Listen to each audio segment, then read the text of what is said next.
원달러 환율은 계속 올랐죠. 네. 원엔은, 원유로는, 원위안은 달러만 오른 거고. 달러만 오른 거예요. 그래서 다른 나라들 통화랑 비교해보면 워낙 강세예요. 글로벌 투자자 입장에서 본다면 한국이 상대적으로 매력적으로 볼 수 있겠죠. 그런데 그런 차원에서 들어오다 보니까 이제 좋아, 가자 라는 게 아니에요. 네, 재미있는 투자 원고 투고 쓰리고 투자고 3부까지. 요즘에 이제 컨텐츠 자체가 짧아집니다. 네. 이제 나중에는 12부까지 나와요. 왜냐면 틱톡에 올릴 거거든요. 2분씩 잘라가지고. 질문하고 자 네, 그때까지 좀 기대해 주세요. 재밌겠다. 네. 볼만하겠다. 2분씩 잘라서 나가니까 여러분 지루하지 않게 네, 저희가 맞춰드리겠습니다. 자, 3부 첫 번째 코너. 자, 전민기의 그때는 맞고 지금은 틀리다. 예, 어제 다르고 오늘 다른 주식시장. 그래서 그때는 맞지만 지금은 틀린 점을 좀 물어보고 답을 듣겠습니다. 네. 전문가분이 이제 뭐 둘 중 하나, 셋 중 하나 찍어주시지만 투자에 대한 책임은 여러분이 지셔야 된다는 거 예, 명심하시기 바랍니다. 네, 자, 이게 첫 사실 번- 사실 이게 중요한 것 같아요. 일부에서도 말씀드렸지만 주식시장뿐만 아니라 전 세계 금융 경제 시장이 하루가 다르게 바뀌고 있잖아요. 너무 어제 많아. 한 얘기를 야 어제는 이런 얘기했는데 오늘 네가 와서 딴소리 해? 딴소리 할 수밖에 없는 상황입니다. 그럼 그 딴소리를 뭘 하느냐를 잘 들어둬야 되는데 어제 그거 하나 딱 들은 거 가지고 야 앞으로 이렇게 된다 네. 이러고 가면 안 되시니까 우리 애널리스트들 괴롭히지 말고 파월 의장한테 이메일 먼저 보내고 또 걔가 계속 말 바꾸잖아. 보인다 파월. 자, 첫 번째 질문 드리도록 하겠습니다. 원달러 환율이 무서울 정도로 오름세입니다. 맨날 이제 환율 얘기 나오는데 이럴 때 관심을 가질 주식은 이거 좋다. 수출 관련주다. 아니다. 리오프닝주다. 아니다. 일단은 올스톱이다. 일단 오늘 일단은 올스톱. 오늘 상당히 방어적이신데. 오늘 다 브레이크네요. 일관되고 있어. 일관되고. 예, 일관되게.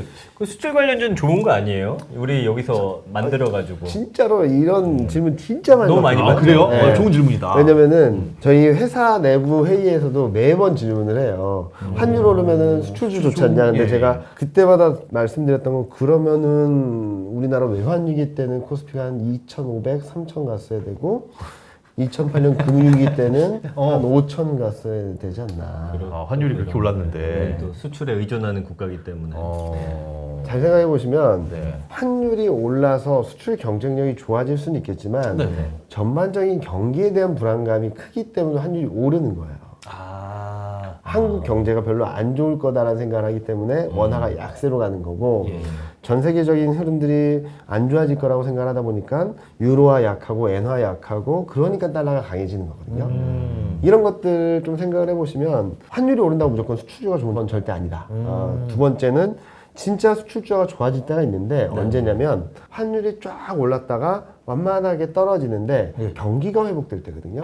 그러면은 높아진 환율로 인해서 환율 효과는 들어오는데 네네네. 경기가까지 들어오면서 P와 Q 효과가 같이 들어올 때가 있어요. 그래서 항상 한국은 위기를 겪은 뒤에 반등을 할 때 굉장히 세거든요. 그런 의미예요. 늘 네. 위기가 끝날 때쯤에는 환율이 이제 완만하게 꺾이고, 꺾이면서 경기는 좋아지니까 좋아지니까. 수출도 늘어나고 네. 그때 진짜 폭발적으로 그 좋아지는 예전에 거죠. 2008년 글로벌 그쵸. 금융위기에도 갑자기 그러네. 쭉 올라가고 2020년 3월 달에도 네. 막 정신없이 올라갔었잖아요. 네, 그런 효과들이 있어서 그렇지 위기 때 환율이 올라간다고 해서 수출주가 좋은 건 절대 아니다. 환율 효과보다 전반적인 경기 환경이 안 좋아짐으로 인해서 매출이 안 좋아지는 부분들이 더 크다라고 생각하고 있습니다. 그럼 요거 이제 다음 기회를 또 잡을 수 있는 그렇죠. 환율 떨어지고 네. 경기 올라간다. 할 올라가는. 때. 그래서 저는 그런 것들을 종합적으로 고려해봤을 때 2023년 상반기를 지나면서는 좀 좋아질 수 있겠다라는 말씀을 드리는 거죠. 네. 그때는 진짜 일부에서도 말씀해주신 반도체 경기도 괜찮아질 수 있으니까 자동차도 좋아지고. 오. 그래서 자동차를 그나마 낫다라고 말씀드렸던 이유도 네. 전반적인 수출이나 그런 환경들이 좋아지게 된다면 수혜를 받을 수 있다라고 생각하고 있죠. 아, 나도 자동차를 바꾸는 게 아니었어. 그 할부금을 자동차 주식을 샀으면 몇 년 후에 그 자동차 값 나오는 건데. 죄송합니다. 힘들어요. 네. 자, 다음 질문 한번 가보죠. 네. 자, 녹화 기점으로 환율 상승에도 외국인 매수세가 계속되고 있습니다. 이럴 경우에는 주식을 함께 매수하는 게 좋다. 뭔 소리냐. 반대로 하는 게 좋다. 여기도 브레이크입니까? 일단은 네. 함께 매수하는 게 좋다라는 의견은 맞아요. 오, 네. 예, 예, 예. 저도 이 질문도 많이 받아요. 네. 왜냐면 지금 원달러율이 1340원, 1350원 하는데 외국인이 좀처럼 팔질 않거든요. 그러게. 그 전까지 1320원, 30원 갈 때도 외국인은 8주 연속 샀어요. 약 한 7조 가까이 샀거든요. 왜 그런 거예요? 더 이제는 오를 만큼 올랐다고 생각하는 건가요? 아니요. 첫 번째로는 예. 원달러 환율은 계속 올랐죠. 네. 원엔은, 아. 원 유로는, 원 위안은 달러만 오른 거고. 달러가 오른 거예요. 그래서 다른 나라들 통화랑 비교해보면 워낙 강세예요. 그래요. 아, 네. 그래. 생각은 못했어. 그리고 글로벌 투자자 입장에서 본다면 한국이 상대적으로 매력적으로 볼 수 있겠죠. 다른 국가들에 비해. 네. 그렇지. 엔화가 워낙 약세다. 네, 맞아요. 네, 맞아요. 그런데 그런 차원에서 들어오다 보니까 외국인 투자자들의 성격이 시장을 쭉쭉 이제 좋아 가자라는 게 아니에요 아직까지. 어떻게 매매하냐면 주간 단위, 2주 단위로 샀다 팔았다만 하고 있어요. 매수한 것처럼 보이는데 샀다 팔았다밖에 못 하고 있고 그 중에 많은 부분들이 LG에너지솔루션 그 수급 이슈 때문에 들어온 자금들도 꽤 있고 그런 것들에 대한 착시 효과도 조금 있고 그래서 외국인이 하는 거는 지금 시장에 대한 베팅보다는 업종 순환매 트레이딩만 하고 있어서 함께 매수하는 건 맞지만 네. 따라가기는 되게 어렵다. 함께 매수하고 함께 매도해야 되는데 그걸 따라가기는 너무 어렵다. 외국인 친구가 있으면 외국인 투자자 친구가 있어요. 그래서 지금 보면은 어떻게 되냐면 7월 전반부에 샀던 업종 7월 후반부에 팔고 7월 후반부에 샀던 업종 8월 후반부 완전히 다 반대로 하고 있어요. 계속. 그래서 지금 따라잡기 너무 어렵다. 그리고 시장에 대한 베팅이 아니라고 생각하는 것 중에 하나는 선물 매매에 있어서 플레이는 거의 안 하고 있어요. 작년 10월부터 올해 1월까지 증시가 좀 반등을 할 때를 보면은 네. 외국인 현선물 매수가 같이 들어왔는데 선물 매수는 멈춰 있고 현물 매수만 좀 들어오고 있거든요. 앞으로는 어떻게 될지 모른다는 모른다는 거네요. 거죠. 그리고 9월 8일 날 쿼드러플 리칭 데이라 그래서 네. 선물 옵션 동시만기가 있는데 그럴 때 뭔가 뭐 조심해야 된다 이러지 않나요? 네, 그래서 그때 선물 포지션이 좀 변하면은 그쪽을 좀 자세히 봐야 된다는 말씀을 드리고 있죠. 그때 매도가 많이 나오면은 이제 시장에 대한 뷰가 좀 바뀔 수 하락이다. 있겠다라고 생각하고 있습니다. 달러가 강세긴 하지만 네. 다른 국가들의 환율도 비교하면서 네. 우리나라는 그래도 그 중에 괜찮더라. 예. 이거 뭐 다른 얘기긴 한데 얼마 전에 이제 뉴스 보다가 네. 일본에서 40년 동안 같은 가격에 팔리는 국민 과자가 아, 있더라고요. 저도 언제 듣는 것 같아요. 그 10엔짜리 어. 그거 13엔 됐다고 막 난리가. 뭐 100원에서 130원 됐다고 막 울고 불고입니다 지금. 예. 오를 만도 하지. 몇십 년 동안 오르지 않은 게 이제야 오르는구나 할만할 텐데 얘네들은 뭐 임금도 대신에 안 안 올라가고. 올랐으니까. 자, 다음 질문입니다. 실적 저조 전망 기업의 공매도가 몰렸다는 기사도 나오고 있는데 이 공매도 비중이 높았다가 낮아지면서 분위기가 바뀌는 섹터도 있다. 에이, 그런 게 어딨어? 없어. 어떤 게 맞나요? 그런 게 어딨어. 여기서 공매도 비중이 높았다가 낮아지면서 분위기가 바뀌는 섹터가 있다라기보다는 네. 공매도 비중이 높았다가 낮아지는 이유가 중요하겠죠. 실적에 대한 전망이 다시금 높아지거나 좋아지면서 공매도 비중이 줄어들면 좋아질 수는 있을 거라고 생각하는데 네, 네. 무조건 공매도가 시장을 좌지우지하는 건 절대 아니에요. 그 인과관계는 네, 그 인과관계는 좀 다르다. 공매도가 왔다 갔다 하는 게 실적이냐 예. 아니냐 그냥 하루의 이슈냐 라는 것들을 본다면 하루의 이슈짜리라면 분위기가 바뀐다기보다는 오히려 공매도가 좀 줄었다가 더 많이 늘 수도 있고 이런 그림들이 있기 때문에 공매도는 수급 변화에 있어서 플러스 알파 정도의 변수지 이게 절대적인 변화를 주지 않는다라는 말씀을 드리고 싶죠. 저도 공매도에 대한 부분들은 뭐 제도적으로나 여러 가지가 이렇게 바뀌어야 되는 부분들은 분명히 있지만 공매도가 많아서 주가가 하락하고 공매도가 줄어서 주가가 오르는 건 절대 아니다라는 말씀 드리고 싶습니다. 어떻게 보면 시장을 어떤 눈으로 바라보고 있는지 남의 그쵸. 눈을 좀 판단할 수 있는 거이기도 할 것 같아요. 제가 많은 종목을 갖고 있잖아요. 많은 종목을 갖고 있는데 가끔 가다가 어떤 종목은 누군가 빌려간 종목들이 있어요. 그게 네, 떠요. 네, 맞아요. MTS에 보면 네, 예를 들어 가나다라는 종목이 네. 있으면 어느 날 보면 이 가나다가 두 개가 이렇게 딱 분리가 돼 있는 거예요. 네. 난 뭔지 모르겠어요. 그러니까 왜 이렇게 MTS 들어가면 삼성전자 있으면 그냥 삼성전자 하나 있고 그 다음에 LG전자 있고 이랬어야 되잖아요. 삼성전자 있고 삼성전자 대여가 있어요. 네. 돼요. 내 주식을 누군가 빌려간 거예요. 네. 그게 기록이 돼요. 그 말인 즉슨 뭐냐? 누군가 빌려가서 내 주식을 팔고 있다는 거예요, 시장에. 공매도 하고 네, 공매도 하고 있다는 겁니다. 그렇구나. 저는 그걸 체크를 해놨거든요. 그거 이자 조금 받자고 이제 죄송합니다. 근데 그걸 보면 시장에서는 지금 이 가격이 굉장히 높다고 생각하고 네. 내 주식을 가져가서 팔고 나중에 떨어지면 갚으려고 하고 있구나. 네. 아니나 다를까. 이해했어요 무슨 네. 말인지. 네, 그 대여가 사라지고 나면 마이너스가 돼 있어요. 좀 2번을 겪었습니다. 그걸. 그런 일이 있군요. 내 주식을 들려가면 아 이거 많이 올랐다 네. 라고 판단하는 사람들이 맞아요. 대다수라는 거니까 굳이 거기에 거슬러가지고 아니야 나는 얘를 사랑해 이 종목 이악 물고 있을 필요는 필요 없더라고요. 없다. 네. 이런 것들도 어떻게 보면 조금의 힌트가 되지 않을까. 이런 네. 사람 어디 있습니까? 자기 돈 잃어가면서 꼬라박으면서 지금 알려주는 정보였죠. 예. 아, 슬프다 진짜. 네. 자, 다음 질문. 국내 2차 전지 중국산 소재 비중 80에서 90%. 이로 인해서 배터리 관련주는 앞으로 전망이 위험하다. 사두면 좋다. 근데 아까 괜찮다고 네, 사두면 좋다. 예, 예. 일단은 중국산 소재 비중이 높은 건 맞아요. 그런데 미국에 진출한 2차 전지 업체들이 많잖아요.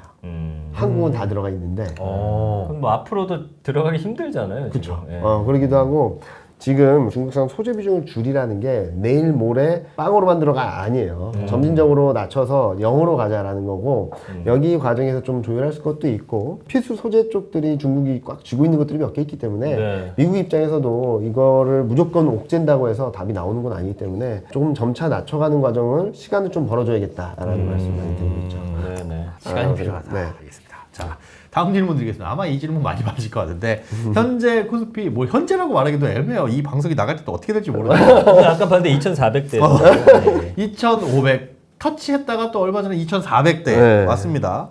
그런데 이렇게 오르락내락하는 거 2,400이지만 못해도 2,500, 2,600까지는 갈 수 있다. 아니다. 지금 분위기로 힘들다. 2,300 밑으로도 간다. 아니다. 그런 거 좀 물어보지 말아라. 지금 분위기로는 힘들다. 지금 분위기로 힘들다. 네, 9월 초 중반에는 반등은 나올 수 있을 것 같아요. 네. 그래서 2,500 트라이 넘어서려는 한 회복 시도도 있을 것 같은데 그때가 좀 조심해야 될 비중을 좀 많이 줄일 기회가 아닌가라는 생각을 하고 있어요. 숫자라는 거는 사실 크게 의미 없는 것 같아요. 그쵸. 2,300이냐 2,200이냐 네, 이 숫자가 맞아요. 아니라 네. 2,200으로 바라본다면 앞으로 충분히 더 큰 하락의 가능성도 있다고 보는 거네. 네네네. 뭐 반대면 그 반대로 보는 거네 할 텐데 진짜 시장을 안 좋게 보는 사람은 어디까지도 밑을 보자. 진짜 시장을 안 좋게 보는 저가 2,100 깨질 수 있다. 2,100이요? 네, 올해 말 내년 초쯤에. 솔직히 말씀드리면 작년 10월 달에 시장 비용 완전 꺾어서 되게 힘들었고요. 근데 그때 2,600까지 갈 수 있다. 코스피가 3,000에서 3,050일 때 2,600까지 갈 수 있다라는 말씀을 드렸었고 그리고서 2,600, 2,500대에선 사셔도 된다라 그랬는데 시장이 더 빠졌잖아요. 2,300까지 갔을 때 이때 사셨던 분들은 좀 기다리면은 좀 나올 수 있는 기회가 있다라는 말씀을 드렸었거든요. 예. 근데 저는 지금이 조금 나올 수 있는 기회가 아닌가라는 생각을 하고 있고요. 예. 그렇게 보는 이유는 실적이 별로 안 좋을 것 같아요. 실적. 아까 매크로 환경들은 다 말씀을 드렸거든요. 금리 인상을 하는데 경기는 계속 안 좋아진다. 그러면 올해 말 내년 초까지는 금리도 스트레스, 경기도 스트레스, 이 스트레스를 계속 받아가는 과정에서 실적 전망도 별로 좋지 않을 것 같다. 첫 번째로는 아까 잠깐 말씀드렸던 환율 효과. 달러 대비 원화는 약했는데 다른 통화 대비 다 강했거든요. 올해 7월 달까지 누적 수출 비중을 보면은 미국이 한 15%, 16% 정도 돼요. 근데 그 중에 중국이 23%, 유럽이 14%, 일본이 한 4에서 5% 정도? 그러면은 미국 대비로는 환율 효과가 좀 들어올 수 있겠는데 다른 나라들에 대해서는 환율 효과가 더 약해진 거거든요. 그런 것들을 봐야 되고 두 번째로는 경기는 좀 더 안 좋아지는 그림. 올해 4분기에는 미국이 역성장할 수도 있다. 또 하나는 수출 금액 자체가 줄어들 것 같아요. 4, 5, 6월 달 평균 수출 금액과 7월, 8월 수출 금액을 보면 이미 꺾이는 모습들을 보여주고 있거든요. 금액도 줄어들고. 네. 그러니까 전년 대비 변화율이 줄어드는 게 아니라 금액 자체가 좀 줄어들 수 있는 구간으로 들어왔고 또 하나는 원자재 가격 하락. 아까 잠깐 말씀드렸던 것처럼 시클리컬 업종들이 그동안 시장을 굉장히 잘 받쳐줬거든요. 실적 측면에선. 근데 원자재 가격은 떨어짐으로써 제품 가격에 대한 부담은 커지는데 원재료 가격은 아직까지 높은 수준이라고 본다면 이런 것들이 다 엮이는 게 3분기 실적 시즌일 것 같다라는 생각을 하고 있어서 그러니까 지금까지는 밸류에이션, PER이라는 밸류에이션이 14배였던 게 9배 밑으로 가는 그림이었다면 이제는 PER은 그대로 멈춰 있는데 이익 전망이 떨어지면서 주가 레벨이 떨어질 수 있다라는 말씀을 드리고 있어요. 더 안 좋아질 게 있나요? 지금 말씀 들어보면 뭐 그거보다 안 좋아질 건 없잖아요. 근데 이익 전망이 더 떨어지면 그거 자체가 더 떨어지는 거는 뭐. 네, 그래서 6월, 7월 달, 8월 달까지 계속적으로 반등 더 나온다라는 말씀을 드렸던 이유 중에 하나가 중요한 밸류에이션 레벨이 2,300이었어요. 네네. 그래서 거기서 지지력 테스트하다 올라왔잖아요. 2달 지났거든요. 예. 2,200으로 내려왔어요. 지금 의미 있는 밸류에이션 레벨입니다라고 말하려면 2,200까지 가야 돼요. 근데 이게 이익 전망이 더 이익 전망이 떨어지면 이게 더 레벨이 떨어지죠. 그래서 2100까지도 볼 수 있다. 2100을 좀 위협할 수도 있다라는 말씀을 드리고 있고, 그런 와중에 9월 달이 굉장히 중요한 변곡점일 것 같다는 생각을 하거든요. 9월이 변곡점이다. 네, 일단은 잭슨홀 미팅에서 파월 연준의장이 엄청나게 세게 말해줬잖아요. 그렇죠. 9월 FMC가 9월 21일 날 확인될 텐데 거기서 시장이 좋아할 만한 얘기를 할까요? 또 한번 기대를 꺾을까요? 저는 시장이 좋아할 만한 얘기를 하게 되면 진짜 양치기 소년 소리 들을 것 같아요. 네. 그래서 이번에는 점도표도 상향 조정할 수 있을 것 같아요. 앞으로의 전망 이게 야 그래도 여기 찍어봐. 이것마저도 미래마저도 암울하게. 네. 왜냐면은 지금 파월 연준의장이 굉장히 강경하게 말하는 것은 여러분 당분간은 금리 인하 기대하지 마세요라는 시그널을 갖거든요. 저는. 네네. 그걸 꺾어버리려면은 금리 인하에 대한 기대감을 내년까지는 주지 않으려고 할 것 같다는 생각을 하고 있죠. 그리고 아까 연준 위원들 중에 가장 비둘기파적이라고 평가받는 사람까지도 지금 물가 잡으려면 빨리 금리 인상해야 된다. 경기 침체를 감수해서라도 물가 잡아야 된다. 이 얘기를 할 정도니까 아직까지는 기대가 있거든요. 내년 금리 인상의 컨센서스가 뭐냐면 3.8까지는 갈 수 있어. 근데 내년에는 하반기에는 한 번 이상 금리 인하할 거야 라는 기대가 살아 있어요. 근데 이게 연준이 찍어놓은 점도표를 보면 올해 평균은 3.4, 내년 3.8이거든요. 이거를 조금씩 높이게 되면 기대감이 좀 많이 약해지겠죠.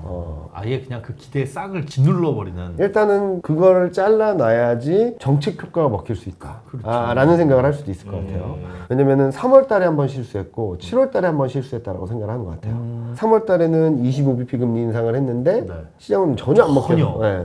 75bp 금리 인상을 했는데 금리 인하 기대하고 있고 그러니까 이 두 번의 실수를 만회하기 위해서 또 매파적으로 할 거거든요. 왜냐면 3월 FMC 때 금리 인상을 한 다음에 그 다음부터 나왔던 얘기들이 연준 위원들 입을 통해서 50bp, 빅스텝, 자이언트 스텝 얘기가 계속 나왔어요. 맞아요. 예. 지금도 7월 FMC 이후에 시장이 작동되지 않았다는 생각들 때문에 9월 FMC까지는 시장을 굉장히 불안정하게 투자자들의 기대를 막 낮추려는 움직임들이 있을 수 있다고 보고 있어서 9월 FMC, 9월 말 되면 이제 3분기 실적에 대한 프리뷰들이 나오잖아요. 네네. 조금 경계해서 봐야 되겠다라는 생각을 하고 있어서 9월 중순 이후 조심스럽게 보자라는 말씀 드리고 싶습니다. 답변을 해주신 것 같아요. 9월에 주목할 만한 변수. 네네네.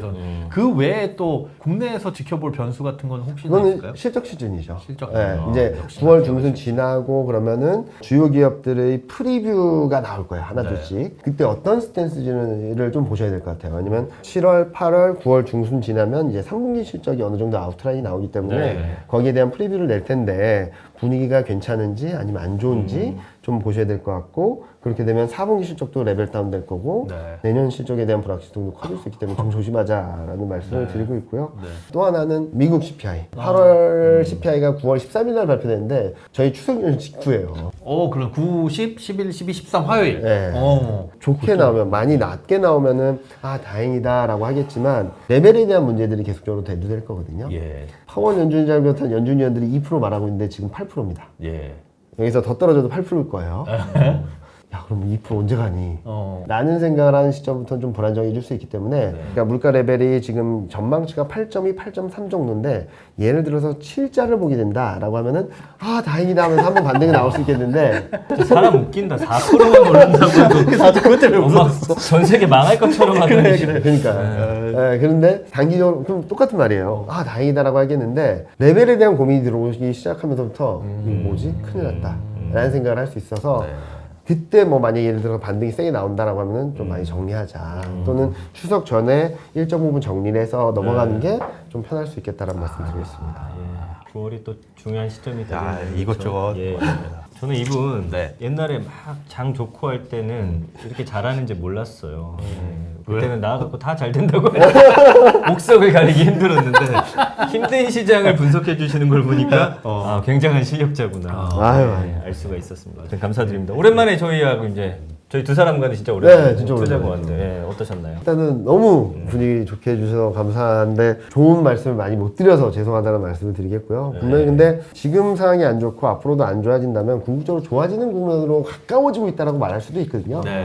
그렇기 때문에 이렇게 어려운 시장에 그런 상황에서 좀 얻을 것 얻으시면서 잘 대응해 나가신다면 저는 분명히 좋은 기회가 왔을 때 그 기회를 역전의 발판으로 마련할 수 있겠다라는 말씀을 드리고 있고요. 그걸 잡기 위해서 저도 조금은 베어리시하게 말씀을 드리고는 있지만 저도 그 저점 역전의 기회를 잡기 위해서 최대한 노력을 하겠습니다. 아, 감사합니다. 그 시장이 안 좋은 게 뭐 팀장님 다 쓰는 거죠. 좀 탓하지 마요, 남자. 차라리 제욕을 하세요. 네. 아무튼 오늘 또 함께 해주신 대신투자증권의 우리 투자 전략 팀장님이신 우리 이경민 팀장님 너무 감사드립니다. 네, 감사합니다. 고맙습니다. 네. 맞습니다. 예, 앞서 이제 뭐 이 방송 중에도 말씀드렸지만 시장이 오늘 다르고 내일 다르잖아요. 맞아요. 그 연준 의장이라는 사람도 못 맞추는데 미래를 맞추느냐 못 맞추느냐가 사실 중요한 게 아니라 매일 이렇게 급변하는 환경에서 우리가 어떻게 대응을 할 것이냐가 중요한 것이니까 좋아요, 맞아요. 세상이 어떻게 바뀌어가는지는 알아야죠. 밖에 비가 오면 우산 들고 나가는 거고 햇볕 쨍하면 안 들고 나가는 건데 예. 어제 비 안 온다 그랬어 해가지고 그냥 비 오는데 뛰쳐나가는 건 바보짓입니다. 네, 이 시장의 흐름을 쫓아가기 위해서 오늘 비유 좋은데요?